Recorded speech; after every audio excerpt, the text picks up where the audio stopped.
Yeah. Hello. Hello. Hi guys. Okay, so today's title is Where the Holy Law is I. Okay? So the glory of God comes to where the holy law presents. The glory of God doesn't just come anywhere, everywhere, anytime, okay? We have to have the right setting for it. So we're going to talk about Hezekiah first. So Hezekiah cleaned up the temple and preserved the Passover. Previously, Hezekiah's father, which was Ahaz, has closed down the temple, but Hezekiah opens the gate of the temple, and he appointed his officials and invited people of Judah, Beersheba, Dan to celebrate and praise the Lord. Sorry.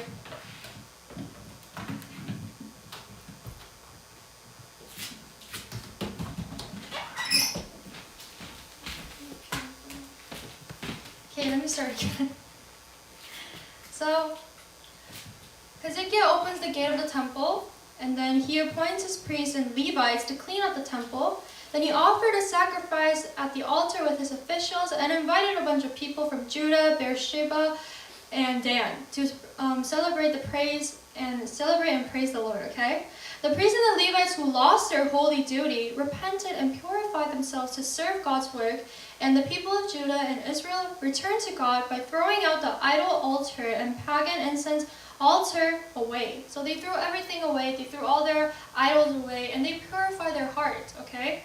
And there was restoration of holy order in Jerusalem and joy in people's heart. Now you see that joy is coming back, okay? So number 2, God's presence appears to those who have the right setting for it. God's presence does not appear to anyone, okay? You need to have the right setting for it. So I'm going to give you 4 examples. We're going to talk about Adam, Moses, Solomon, and the disciples, and the 120 believers.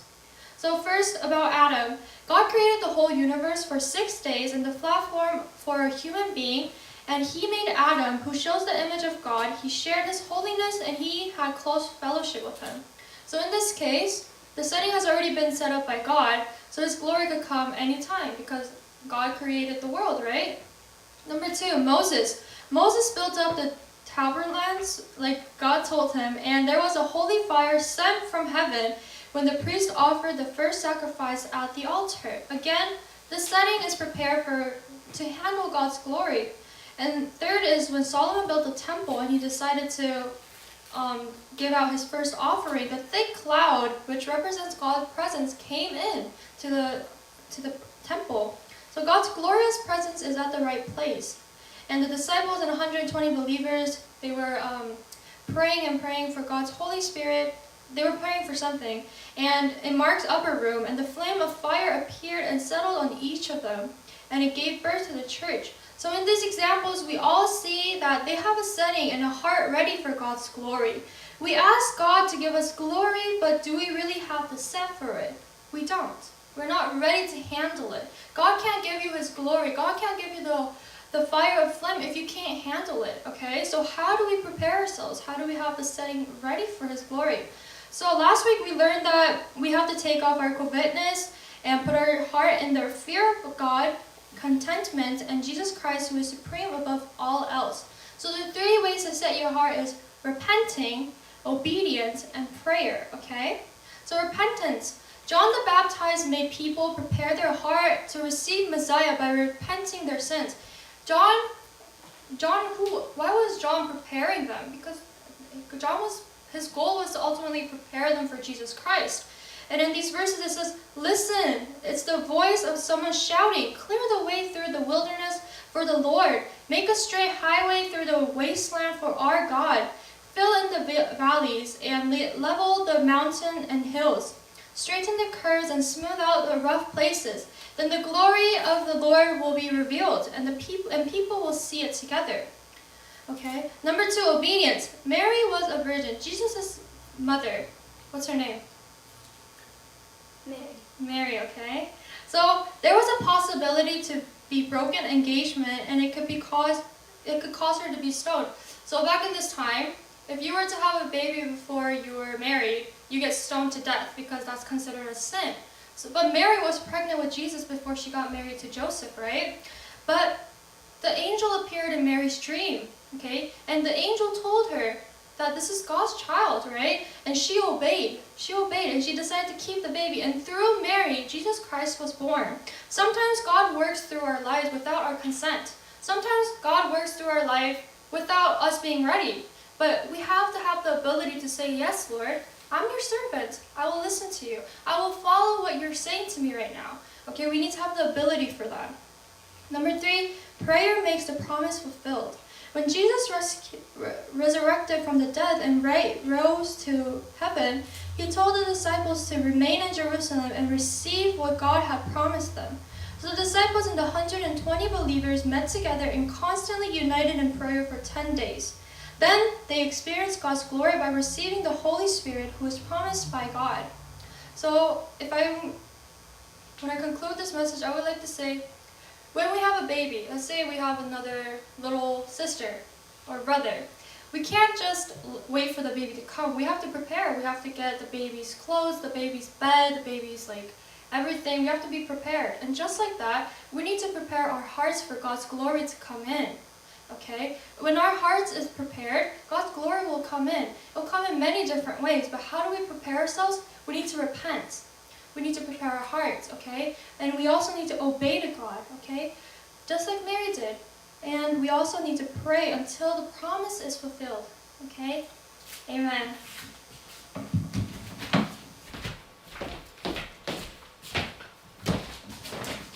네, 설교하면서 오케이 하는 거는 여기 특별히 별이가 앉아있기 때문에 이들의 반응을 요구하는 거예요.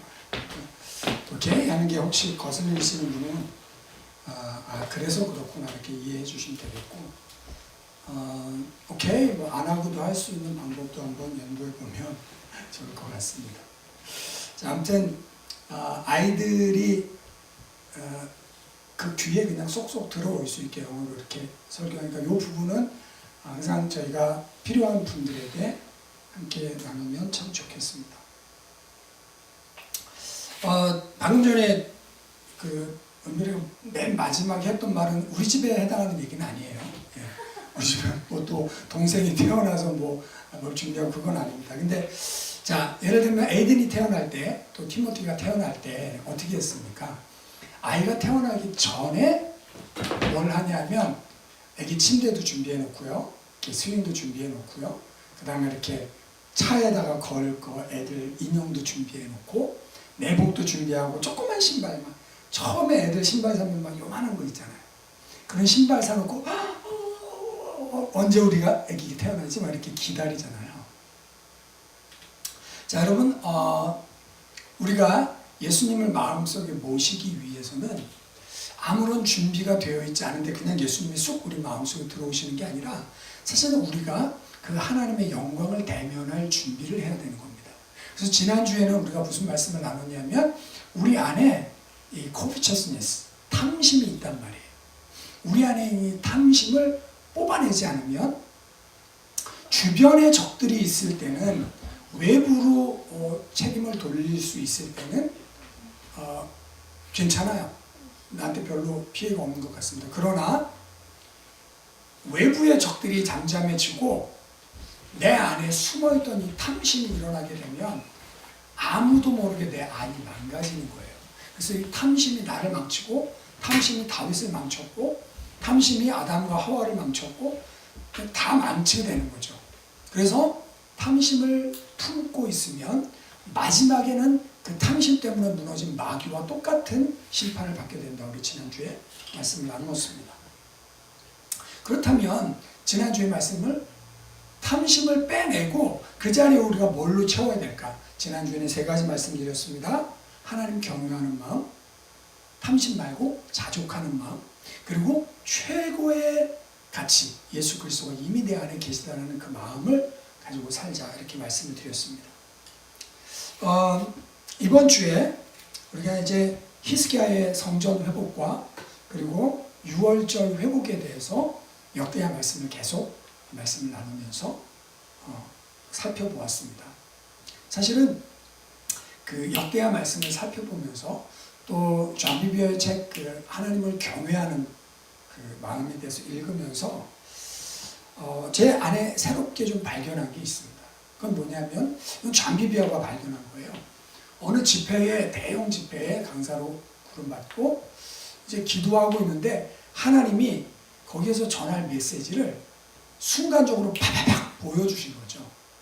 근데 그게 뭐냐면 우리가 하나님의 영광을 대면하려고 하면 거룩한 질서가 먼저 회복이 되어야 된다는 거예요. 그러면 거룩한 질서가 회복된 곳에 하나님의 영광이 임하고, 사실은 잠기교회 책은 경외에 대해서 가르치기 때문에 그 다음에 뭐가 있냐면 심판이 임하는 거예요. 뭐냐면 경외하지 않고 하나님의 그 거룩을 가볍게 여기는 사람, 예를 들어서 그 나답과 아비후 같은, 하나님의 불이 내려와서 제단에 제물들을 태운 다음에 나답과 아비후는 하나님에게서 오지 않은 다른 불로 제사를 하다가 불타서 죽습니다. 이런 어떤 현실. 그래서 우리가 하나님을 경외하는 마음을 가져야 된다. 이게 잠비비어의 경외라는 것에 나오는 내용이에요. 근데 저는 오늘 이 사실은 경외적인 부분보다는 그렇구나.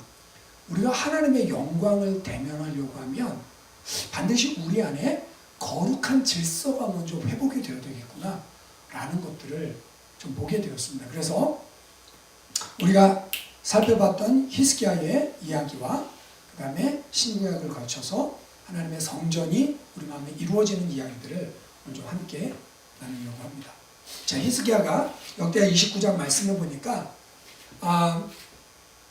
25살에 홀로 독립적인 통치를 하기 시작했습니다. 그 전에 14년은 아하스 왕과 함께 통치를 했는데, 그때에 아하스의 와이프, 그러니까 히스기야의 어머니가 누구냐면 제사장 스가랴의 딸이었어요.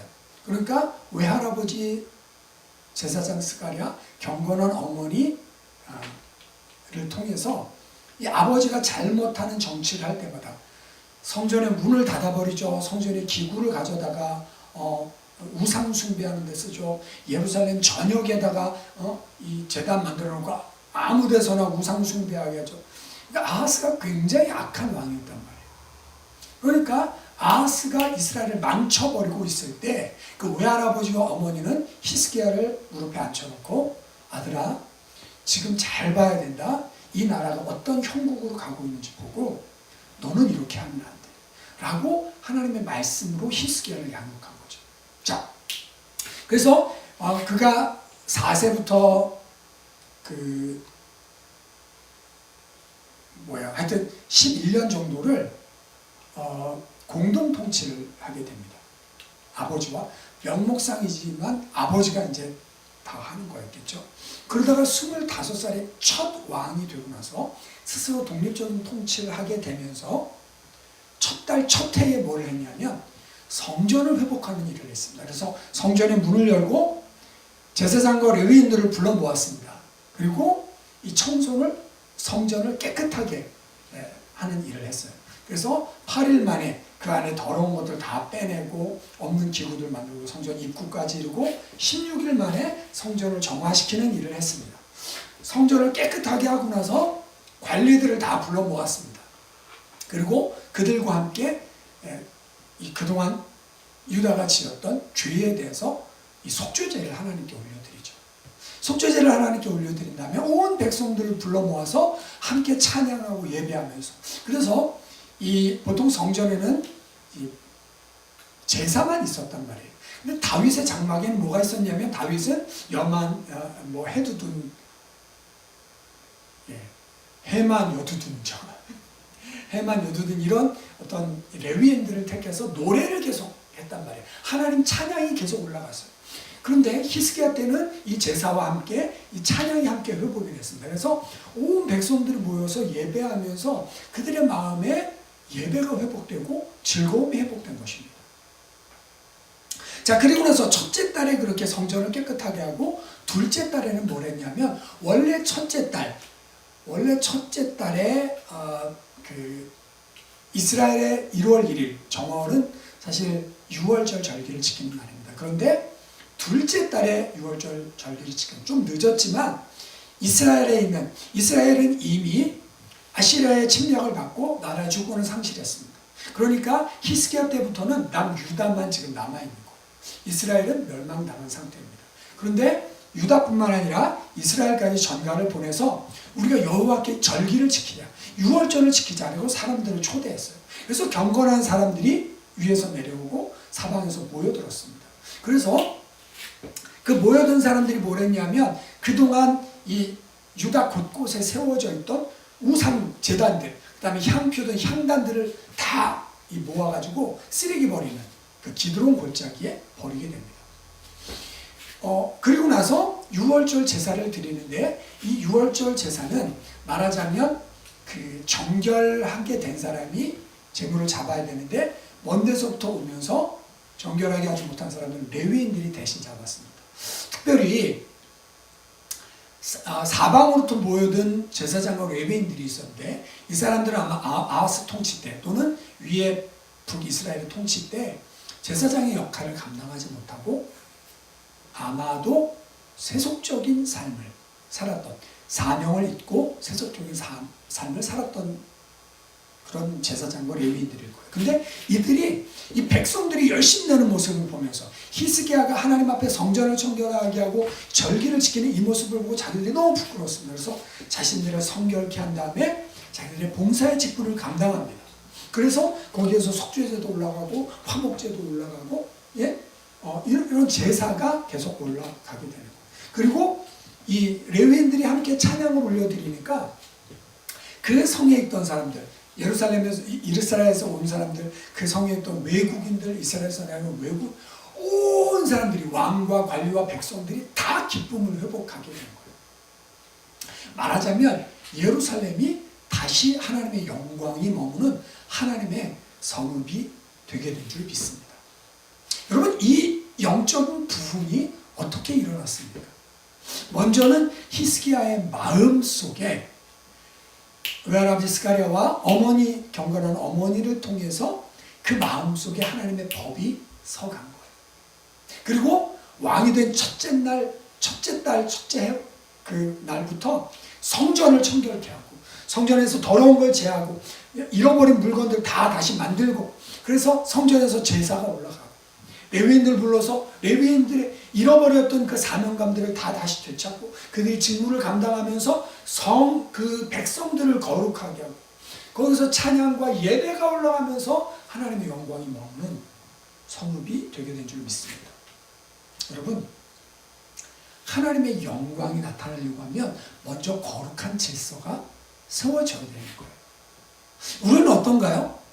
우리는 하나님 우리 영광으로 임해주세요 라고 하나님께 영광을 원하기는 하지만 사실 우리 내면을 준비시키거나 거룩한 질서를 회복하는 일은 안 하고 있단 말이죠. 어떻게 하면 12월 25일 그 성탄절을 맞아서 내 마음속에 정말 주님이 내 마음 주인으로 자리하실 수 있을까?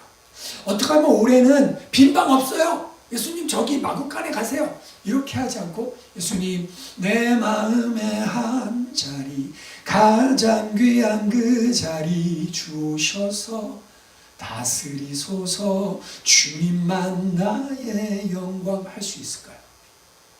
그러려면 prepare your heart, 우리의 마음을 준비해야 되는 거죠. 잠언의 책에 보니까 이 네 가지가 기록되어 있습니다. 첫 번째, 하나님이 창조하시고 사람을 만드실 때 사람을 만들기 전에 세팅을 다 해놓는단 말이에요. 그렇죠? 우주를 만들고요. 그 가운데 지구를 구별하시고요. 그리고 그 땅과 하늘, 그 다음에 물고기들을 만드시고 땅 위에 생물들을 지으시고 식물들을 지으시고 다 사람이 살 수 있는 세팅을 다 해놨어요. 그 다음에 제일 마지막에 만든 게 뭐냐면 사람. 근데 그 사람을 하나님의 모양과 형상을 따라 지었다 말하고 있습니다. 다시 말하면 하나님의 영광을 닮은 존재로 지은 거예요.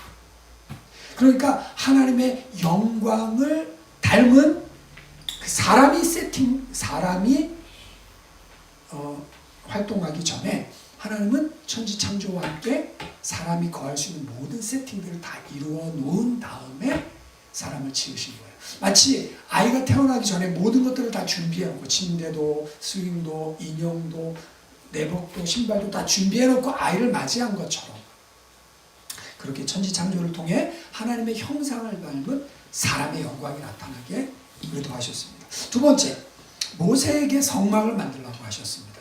자, 성막은요 사이즈가 있습니다. 동편문은 얼마고, 담장은 얼마고, 그 다음에 제단은 어떻게 만들고, 물두멍 어떻게 만들고, 이 성소와 지성소는 어떻게 구별하고, 성소 안에는 등잔대와 그 다음에 또 향단과 떡상이 있고, 그 안에는 그룹이 덮고 있는 언약궤가 있는데 거기에 하나님의 영광이 나타나고, 모든 걸 다 가르쳐 주셨어요. 그래서 모세가 시내산에 올라가서 십계명 돌판도 받았지만 사실은 성막에 대한 그림을 가지고 내려오죠. 그리고 그것을 오홀리압과 부살렐이 아주 기가 막히게 하나님이 보여주신 대로 다 만들어냈어요. 자, 그리고 나서 레위기 9장에 가보면 레위기 9장에서는 성막을 다 만들고 거기에 이제 첫 제사를 드립니다. 아론과 그 아들 제사장들이 첫 제사를 올려드리고 번제와 화목제와 또 이런 번제를 이 속죄제를 다 올려드리고 나서 성소에서 나와서 백성들을 축복하니까 하늘에 하나님의 불이 나타나서 그 번제물을 불사르게 되었어요. 자, 여러분 이렇게 성막을 다 만들고 제사를 올려드리고 나니까 하나님의 영광이 임하게 된 거예요. 자, 그런가 하면 성전은 어떠냐면 솔로몬이 성전을 지었습니다. 7년 동안 지었어요. 성막, 말하자면 다윗이 야, 나는 이렇게 백향목으로 만든 좋은 집에 거하는데 우리 하나님은 텐트 가운데 거하시네. 그래서 성전 만들 마음이 있었어요. 근데 하나님이 너 말고 네 아들 때. 그래서 솔로몬이 성전을 7년 동안을 지었습니다. 사이즈가 비교할 수가 없습니다. 화려함이 비교할 수가 없었습니다.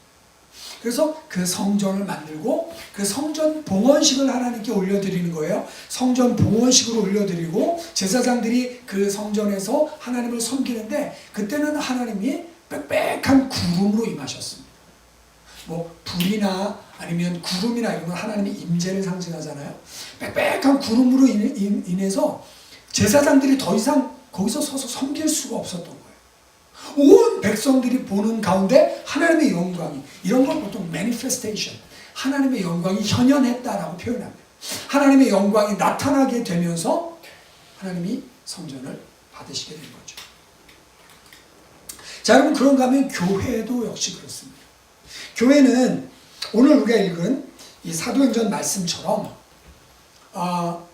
하나님께서 약속하신 것을 기다려라 라고 해놓은 다음에 마가의 다락방에 사람들이 모였습니다. 그리고 10일 동안을 전심으로 기도했어요.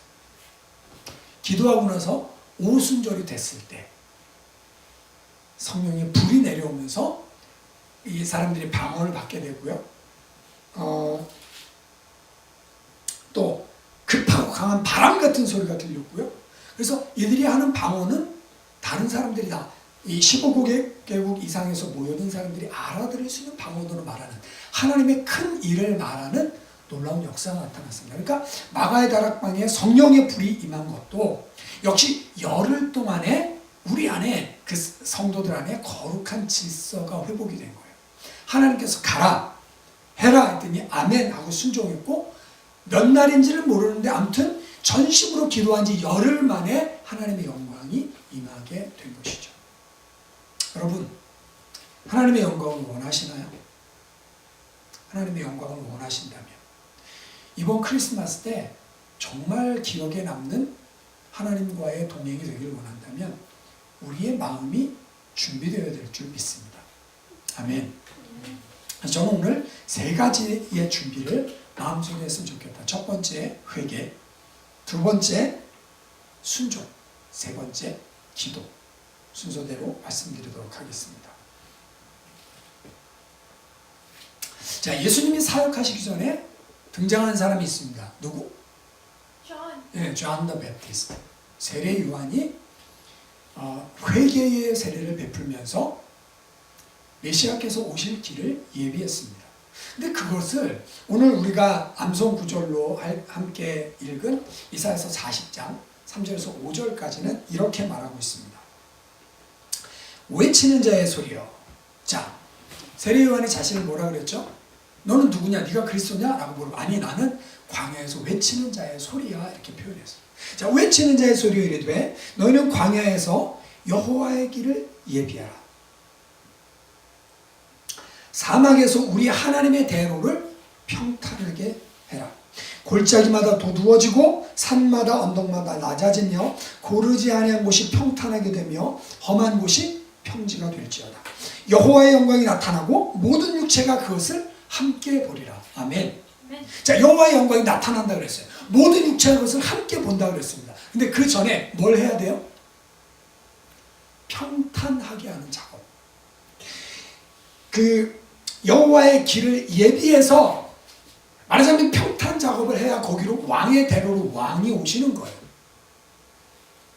여러분, 대통령이 어느 마을에 간다. 또는 왕이 어느 마을에 간다. 그러면 제일 먼저 하는 작업이 뭐라 그랬습니까? 도로 사업. 옛날에 우리 어렸을 때는 그 비포장 도로가 있었습니다. 비포장 도로는 덜컹덜컹. 그래서 차를 타면 반드시 멀미를 해야 됐어. 그 덜컹덜컹 이런 길로 갔으니까. 근데 그때 처음으로 경부고속도로가 뚫렸습니다. 경부고속도로가 뚫리고 나서 나온 얘기가 뭐냐면 그 말이요. 고속도로에서는 컵 속에 물을 담아놔도 그것이 안 쏟아진다. 이것이 얼마 전에 있었던 1970년도 이때의 일입니다. 제가 태어났을 때 그 어간의 일이겠죠. 아무튼 저도 어려서 이렇게 장보러 시장 그 이천 뭐 이렇게 나가고 그러면 여러분 비포장 도로 있었어요. 근데 도로가 싹 포장이 되고 나서 여러분 얼마나 좋습니까? 그렇죠? 멀미하지 않아도 되죠? 그 다음에 편안하죠. 왕이 오시려고 하는데 그 왕이 오시려고 하면 먼저 도로가 평탄해져야 되는 거예요. 근데 세례 요한이 와서 메시아가 오실 길을 예비하는데 세례 요한이 골짜기마다 도두어지며 골짜기는 메워지고 산이나 언덕은 어떻게 된다? 평탄해지며 그리고 고르지 아니한 곳을 산마다 언덕마다 낮아지며 고르지 않은 곳을 평탄하게 되고 평지가 될 것이에요. 이렇게 세례 요한이 와서 평탄화 작업을 했는데 이것을 다른 말로 바꿔보면 사람들의 마음을 준비시킨 겁니다. 뭘로? 성전으로 준비시킨 거예요. 사람들의 마음속에 하나님의 영광이 임할 수 있는 세팅을 해놨다는 것입니다. 그 방법이 뭐였을까요? 그 방법이 회개라는 것이었습니다. 그래서 세례 요한은 이렇게 말했습니다. 회개하라, 천국이 가까이 왔느니라. 자, 회개라는 단어는 메타노이아 이런 헬라어인데요. 이것은 의미적으로 풀어보면 이렇습니다. 자신의 삶에 대한 깊은 성찰을 통해서 자신의 생각과 말과 행동을 바꾸는 것을 메타노이아, 회개 이렇게 표현했단 말이에요. 눈물을 흘리는 게 회개가 아니에요. 그건 회예요, 회. 개는 고칠 개자, 뉘우칠 회, 고칠 개자 두 개가 지금 같이 가야 됩니다. 뉘우칠뿐만 아니라 삶을 바꿔야 되는 거예요. 그래서 내 삶을 깊이 들여다봐야 돼요. 깊이 들여다보면서 지금 내 안에 탐심이 있구나. 지금 내가 잘못 가고 있구나. 하나님이 나를 돌이키고 있구나. 라는 것을 깨달으면 내 말과 내 생각과 내 행동을 바꾸는 것이 회개입니다. 자, 그렇게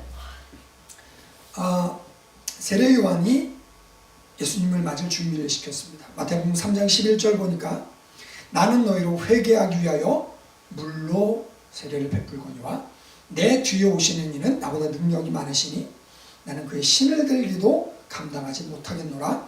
그는 성령과 불로 세례를 베푸시리라. 나는 지금 물로 세례를 베풀지만 내 뒤에 오시는 이, 그러니까 내 뒤에 곧 그분의 사역을 시작하실 분이 계시는데 그분은 불과 성령으로 세례를 베푸시리라 말씀했습니다. 자, 이것을 사도행전 2장 38절 베드로가 이렇게 말했습니다. 너희가 회개하여 각각 예수 그리스도의 이름으로 세례를 받고 죄 사함을 받으라. 그리하면 성령을 선물로 받으리라. 그러니까 여러분, 우리 안에 성령이 오시려면, 우리 안에 하나님의 영광이 나타나시려면 우리가 먼저 뭘 해야 되냐면 회개하고 예수 그리스도의 이름으로 세례를 받는 거예요. 내 안에 잘못 가고 있는 부분, 내 안에 썩어진 부분, 내 안에 못된 부분이 있단 말이에요. 그것을 어떻게 하냐면 씻어내야 되는 거죠. 정결하게 한 마음 가운데 주님의 영광이 임하는 것입니다. 정결하게 하는 셈이 나의 앞에 있도다. 성령께서 권고하되 죄 씻으라 하시네. 아멘. 정결하게 하는 셈이 예수 그리스도의 보혈이 우리 가운데 있습니다. 우리는 그 예수 그리스도의 보혈로 우리의 죄를 씻는 귀한 작업을 해야 할 줄 믿습니다. 자, 두 번째는 순종. 자, 회개 같은 경우는요, 요거는 조금 분위기가 다를 수 있습니다. 뭐냐면 내 마음을 준비시켜야만 하나님이 오시는 거예요. 그러니까 거룩한 질서가 회복돼야만 오시는, 사실은 오늘의 메시지는 이쪽 분위기인데, 제가 성경을 보면서 또 다른 뭐를 발견했냐면 이거는 하나님의 때가 무르익었어요. 그래서 성경에 때가 차매라는 단어가 쓰였어요. 그 때가 찼다는 건, 여러분, 이 때가 찼다는 게 아니죠. 하나님의 때, 하나님의 카이로스, 그러니까 흘러가는 시간으로서의 크로노스가 아니라 하나님이 정하신 카이로스의 시간이 있어요. 예를 들면 여러분, 사도 바울이 된 그 사울이 다마스커스로 가는 길에서 하나님 만나잖아요. 이 장소와 이 시간은 뭐냐면 카이로스예요. 하나님께서 작정하신 시간이란 말이에요. 그래서 때로는 천국이 침노한다라고 표현하죠. 하나님의 임재가 그냥 뚫고 들어올 때 있단 말이에요. 그러니까 하나님이 사람의 동의나 준비를 요구하지 않고 하나님이 직접적으로 행동하실 때가 있습니다. 그러면 이때 우리는 어떤 반응을 보여야 될까요? 이럴 때 필요한 게 순종이라는 것입니다. 자, 그 예가 누가복음 말씀에 보면 마리아에게서 나타나고 있습니다. 마리아는 요셉과 정혼해서 약혼을 했습니다. 그런데 아직 결혼하지 않은 상태예요. 그런데 천사가 어느 날 나타납니다. 그리고 은혜를 입은 자여 평안을 일지어다. 은혜를 입었다. 이게 무슨 말이지? 네가 네 몸에서 아이를 낳을 텐데 그 아이는 하나님의 아들이고 임마누엘이라고 이름을 지어라. 깜짝 놀라는 거죠. 여러분, 처녀가 애를 낳을 수 있나요? 요즘은 낳을 수 있습니다. 예. 요즘 뭐 약도 좋고 많이 낳을 수 있어요. 그렇지만 그건 세상 사람들이 농담하는 때 하는 이유. 정말 처녀로서 이 아이를 낳는다. 그래서 예수님의 피를, 예수님의 얼굴을 덮었고 그 성을 무덤에 했을 때 둘러쌌던 그 성의를 연구해 봤을 때, 또 예수님의 그 십자가 달렸던 곳 20피트 밑에 법궤가 숨겨져 있었다 그랬잖아요. 거기에 떨어진 피를, 이 세 가지의 피를 다 연구해 봤을 때 이 피의 공통점은 뭐냐면, 사람은 46개의 염색체로 되어 있어야 되는데 남자 23개, 여자 23개. 근데 이 피는 24개의 염색체로 되어 있어요. 그래서 여자에게서 23개의 염색체와 성을 결정짓는 하나의 염색체. 그러니까 24개의 염색체로 이루어진 피는 오직 예수 그리스도의 피밖에 없어요. 자, 그러니까 마리아는 처녀의 몸으로 남자와의 관계를 통하지 않고 아이를 낳게 되는 겁니다. 자, 근데 이게 얼마나 심각한 일이냐면요, 유대 사람들이 율법을 어긴 사람들, 특별히 이렇게 간음 죄를 지은 사람은 그냥 돌로 쳐 죽이는 거예요. 그러니까 요한복음 8장에 예수님 앞에 간음의 현장에서 잡힌 여자를 데려오는 거죠. 자, 모세율법에 이런 여자 돌로 쳐 죽이라고 그랬습니다. 당신은 뭐라고 말씀하시겠습니까? 뭐였죠? 너 중에 죄 없는 자로 돌로 쳐라. 자, 여러분, 그러니까 만약에 마리아가 결혼을 하지 않았는데 요셉은 그것을 알고 요셉은 의로운 사람이라서 가만히 끊고 자였어요. 그러니까 마리아가 죽지 않고 파혼하는 생각을 했단 말이에요. 근데 그때 천사가 나타나서 두려워하지 말라. 이는 성령으로 잉태된 것이라. 내 아내를 버리지 말라. 그래서 여러분 요셉이 지켜냈죠. 요셉도 굉장히 의로운 사람이고요. 어쨌든 마리아가 이 천사의 수태고지라고 하죠. 아이를 가질 거라고 이야기해주는 이거를 덥석 물게 되면, 받아들이게 되면 결과적으로는 어떻게 되냐면 파혼, 돌 맞아 죽는 거. 그 결과가 기다리고 있는 거예요. 근데 마리아, 아니 내가 초년도 어떻게 그런 일이 일어나요? 아 됐어요. 저 아줌마한테 가서 아줌마, 할머니한테 가시든가 아줌마한테, 나는 처녀라니까 돌 맞아 죽어요. 안 돼요. 이렇게 하지 않았어요. 아멘. 주의 여정 이혼이 주의 말씀대로 이루어지이다. 하나님께서 주권을 가지시고 하나님의 때가 되어 하나님의 영광을 나타내고자 하면 거기서 우리가 노하는 거 아니에요. 거기서는 예스, 아멘, 순종하겠습니다 라고 우리가 순종으로 그 하나님의 은혜를 받아들이는 것입니다. 그러면 나를 통해서 하나님의 역사가 드러나게 되는 거예요. 아멘. 여러분을 통해서 하나님의 역사가 드러나게 되길 소망합니다. 그렇다면 우리는 순종하는 연습을 해야 돼요. 순종이 얼마나 어려운 줄 아십니까, 여러분? 요즘 우리는 남들이 하는 얘기 잘 안 듣습니다. 그런데 우리가 마음속에 감동이 될 때 그 작은 감동을 누르지 않고 그 작은 감동을 무시하지 않고 순종하는 거예요. 그래서 작은 것부터 순종해 나가시고, 그래야 하나님이 큰 일을 맡기셨을 때 순종할 수 있어요. 뭐 하나님이 나에게 나타나지 않아서, 하나님 나에게 영광 가운데 임재하지 않아서 내가 못하는 것뿐이지 하나님이 나에게 함께 하시면 나 다 할 수 있어. 뻥이에요. 그런 큰 일은 작은 일에서부터 순종을 배운 사람이 큰 일에 순종할 수 있는 겁니다. 여러분의 삶에 작은 하나님의 목소리에서부터, 작은 주의 종의 권고에서부터, 작은 사람들의 충고에서부터 순종하는 법을 배우고 결국에는 하나님의 때에 순종으로 쓰임받는 여러분들 되시기를 예수님의 이름으로 축원드립니다. 어느 날 그 나무엔이라는 남자 찬양 사역자에서, 제가 알기로는 목사님인 것 같은데, 찬양을 하는데 푸른 바다 나선 이 몸이 찬양을 하는 거예요. 3절에 보면 2절인가요? 존귀 영광 모든 권세 주님 홀로 받으소서.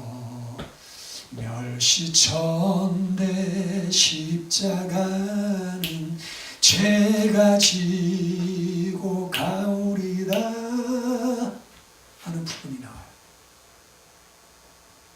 신학교 처음 들어갔더니 모건대학교 교가가 있더라고요. 근데 처음 들어갔더니 선배님들이, 야, 그 교가는 졸업식 때, 그 입학식 때하고 졸업식 때 한 번씩만 부르면 안 불러. 우리 교가는 이거야. 우리 대전감신, 우리 모건대학 신학교의 교가는 이거야 라고 가르쳐준 노래가 부름받아 나선 이 몸이었어요. 상당히 무서운 노래거든요. 부름받아 나선 이 몸, 소록동만은 가지 않겠습니다. 부름받아 나선 이 몸, 시골교회에 뭐 두세 명 있는 데는 안 가겠습니다. 이러거든요.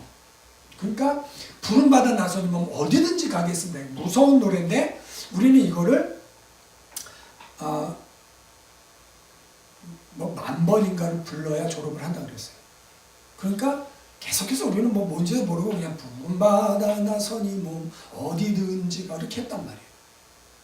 근데 최근 들어서 이 찬양을 들으면서 존귀 영광 모든 곳에 주님 홀로 받으소서.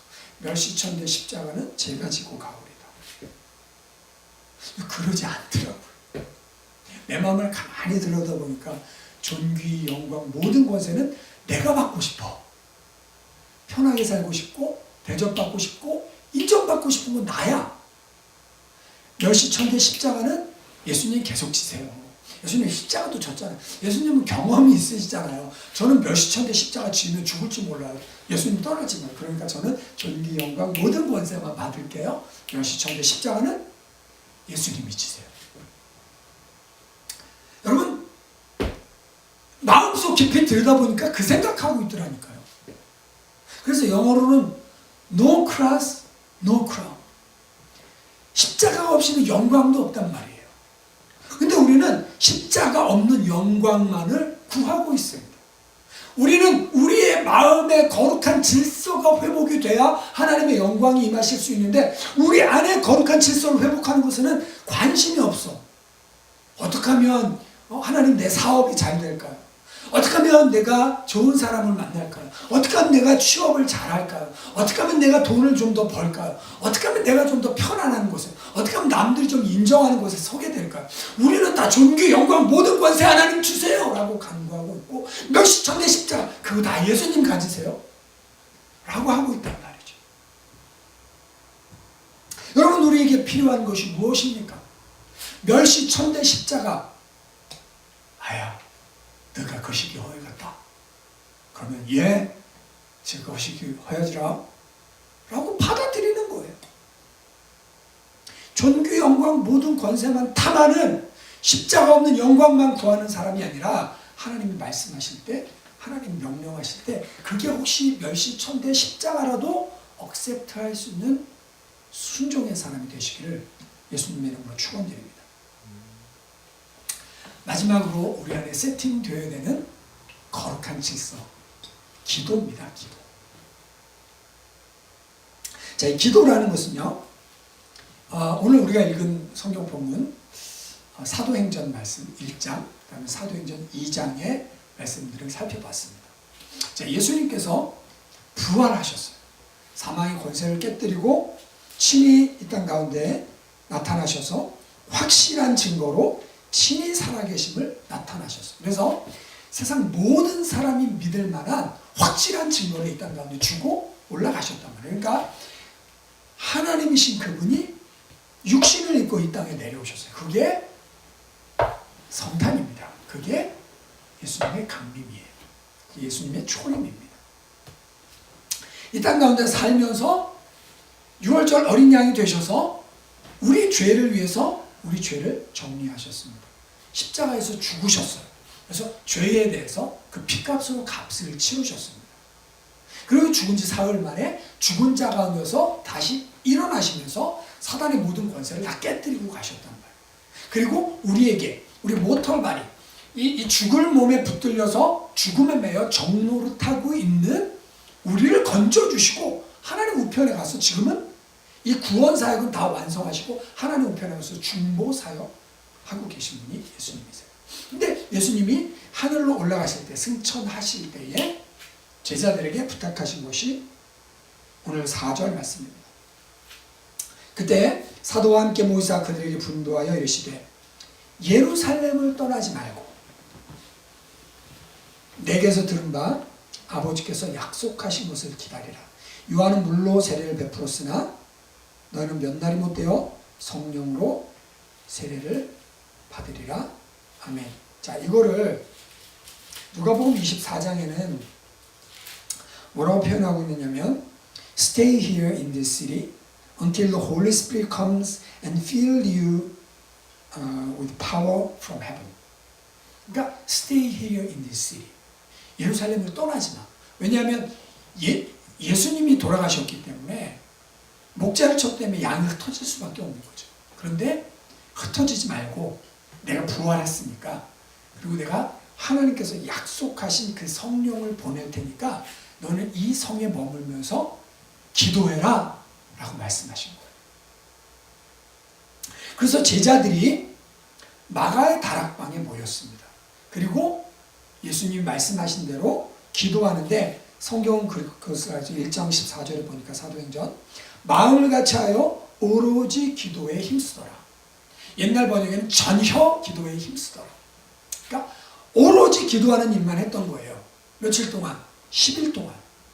그러니까 처음에 예수님의 승천을 본 사람은 500명, 근데 380명 도망가고 120명 남았어요. 그 120명은 계속적으로 하나님께서 하신 명령, 약속하신 성령 보내줄 테니까 기도해라. 약속하신 성령이 오실 때까지 기도해라. 라는 그 말씀을 받고 순종한 겁니다. 그리고 뭘 했어요? 기도했습니다. 순종하면서 기도할 때 여러분 2장 1절 오순절날이 이미 이름에 그들이 다 같이 한 곳에 모였더니 호련히 suddenly 그러니까 지속적으로 continuously, constantly 기도하던 그들에게 suddenly의 역사가 일어나는 거예요. 이 suddenly는 뭐라고 그랬죠 아까? 카이로스의 역사예요. 그러니까 여러분 우리가 카이로스의 역사만 바라서 하나님 영광으로 임해 주세요. 이건 뭐냐면 감나무 밑에 가서 입 벌리고 있는 거예요. 감나무 밑에 가서 저놈 떨어지겠지 그리고 입 벌리고 감 떨어지기를 기다리는 거죠. 아니에요.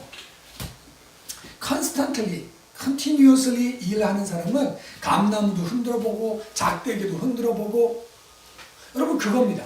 그래서 내가 할 수 있는 일들은 다 하는 거예요.